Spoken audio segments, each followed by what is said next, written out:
Bienvenue à tous, bienvenue sur cette chaîne, la chaîne Tradition et Mystère TV.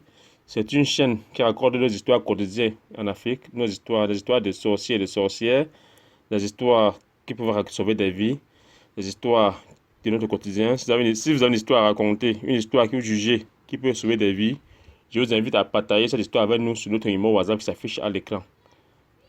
Envoyez-nous votre histoire car votre histoire peut sauver des vies. Dans cette vidéo, nous parlons des histoires d'un prêtre exorciste. Nous parlons des histoires d'un prêtre exorciste.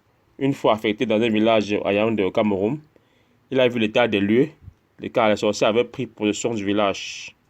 Il a décidé de mettre fin à cela. Pour cela, il a organisé une cérémonie rituelle. À la cette cérémonie étaient invités tous les villageois, y compris les sorciers. En faisant les rituels, il a mis en garde les sorciers du village. Les sorciers lui ont répondu: fais ce que tu as à faire, vous avez tant fait, mais nous n'avons rien vu. Mais cette fois-ci, le prêtre avait mis la barre très haute, il avait bien dosé le rituel. Quelques mois après, un avion de nuit qui traversait le village a échoué. Bilan de cet accident, 11 morts en quelques jours. Tellement l'histoire a choqué au point où la police en est mêlée et le prêtre a été incarcéré. Donc le prêtre nous donne dans cette vidéo son témoignage, comment il a fait lors du rituel, ce qu'il a fait, et on a reçu le témoignage de quelques villageois. Écoutez la vidéo jusqu'à la fin, car cette histoire peut sauver des vies. Partagez avec nous vos histoires mystiques, vos histoires. Envoyez-nous par WhatsApp sur le numéro qui s'affiche à l'écran. Votre histoire peut sauver des vies. Merci et bonne écoute. J'ai allumé un feu. Dans ce feu, j'ai utilisé 9 balles de chasse, en les prévenant que désormais, comme vous voulez faire des défis avec moi, tout avion qui va voler, comme vous, chevaux, vous êtes spécialistes dans les vols d'avion, vous êtes des pilotes, des experts pilotes. À partir d'aujourd'hui, tout avion qui va voler, comme ces munitions éclatent, c'est ainsi que ces avions vont avoir des crashs. C'est comme ça que j'ai allumé mon feu. J'ai continué les prières jusqu'à pratiquement 5 heures du matin. Puis, prière finie, j'ai donné, et quand je parlais par voix basse. Je les avais donné 6 mois, que durant les 6 mois, je vais avoir les résultats. Moi, je vous rassure que je connais bien les gens de Noumanam. Ils me connaissent aussi.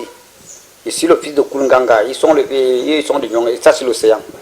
Ils sont de Nyong et Sou. On se connaît dès les bas âges. À l'exemple de mon frère comme ça, on se connaît. Bon, ils font leurs jeux là-bas. Nous faisons aussi les miens ici.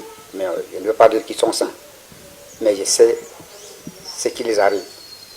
Ils ont attaqué, soi-disant, crachat spirituel là-bas. Je ne sais pas si je suis mieux placé. Les prêtres vont vous dire.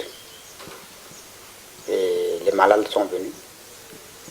Bon, on était un là-bas, on a pu arrêter. Malheureusement, la mère est déjà morte. Le seul rescapé qu'il reste, il a été déjà sauvé et guéri. Il ne manque que de nettoyer quelques têtes de résistance de maladies qui naissent sur lui. On a implanté la plaque là, c'était le mois passé. On dit que comme nous, on veut le développement ici, là, on veut la route, le courant, l'eau. Et il n'y a absolument rien.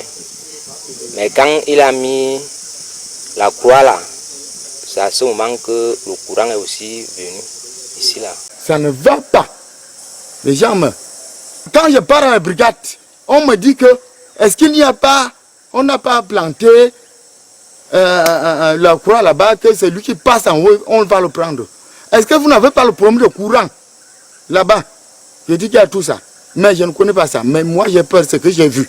Je voulais signaler aux autorités. Comme les gens meurent comme ça, là, si je ne marche pas, ça risque de me prendre.